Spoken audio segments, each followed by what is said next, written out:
We don't tell the right stories. Or when we do, we tell them wrong. We focus on the wrong parts. Like there's a story we like to tell ourselves about life. In the story, we will grow up, go to college, have a career, get married, have a family, grow old, and when, after a very long life, it is time to get our affairs in order, life will let us know. As if death will be so kind as to warn us, he will inform us, like when at the end of a trip, a text arrives, an alert to our phone that says, say your goodbyes, tend to your home, contact your lawyer, settle your affairs. We believe that story to be true until we are blindsided by heartbreak that seems so unfair. Beneath so much debt, it is a struggle just to get air. Everything was fine, and then out of nowhere, the phone rings. A siren wails. We crash straight into a doctor's chair. As the hair on our neck stands up, we stand up unprepared as she pulls the air from our lungs so we can't speak. We listen as she says the words, critical condition, terminal, hit and run. It's in his lungs. You are dying, and there is nothing to be done. And when we tell the story of life insurance, that's the story we tell. We focus on death, the tragedy, the sadness, but that's telling it wrong. And I'm not saying there isn't pain or heartache or sacrifice. Of course there is. That's life. I mean, those things happen for the same reasons tooth fairies and sunsets and great wine and grandchildren happen. And that's life. It's not that the tragedy isn't there.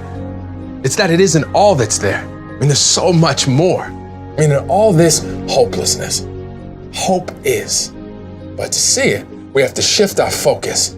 Like standing in the middle of a burnt out forest, only we don't notice. Instead, we are drawn to where a perfect blue crocus lifts up its head to remind us that on the most tragic days, after we are dead and gone, life will find a way to go on. I mean, sometimes what happens in a moment stays with us for years, and yet the living must lift their head.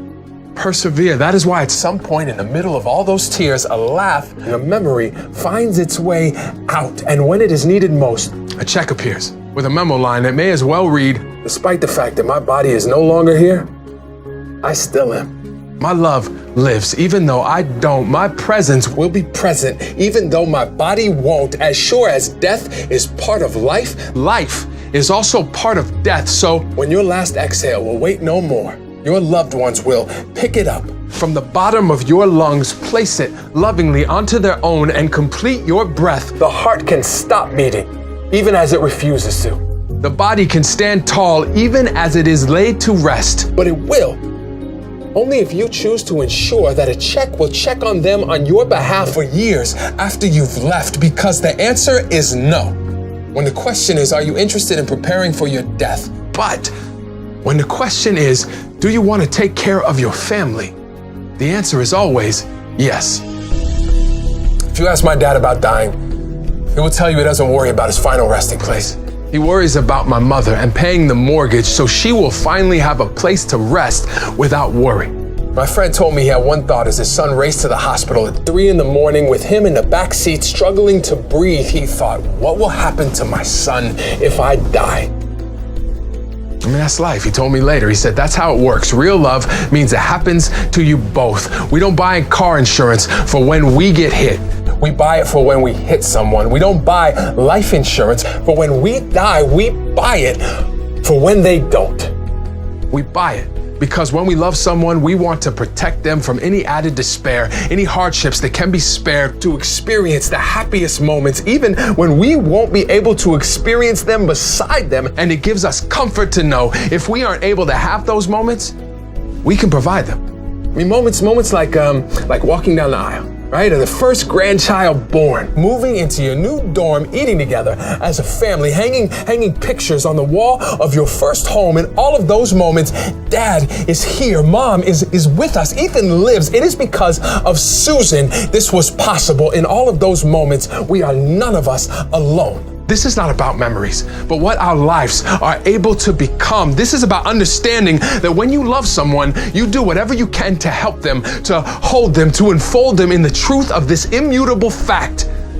Life insurance is the final loving act of a person who at the end didn't see flashes of his own life. Instead, he saw the future he wanted for his parents, his kids, his wife, and he knew that if their pain could somehow be lessened, their load perpetually lightened, then perhaps their grief will be less sharp than it might have been. And by preparing for what might be, despite being frightened, it's like taking your loved one softly by the wrist, holding out the life insurance as a gift and saying, This is for all the flowers I would have bought.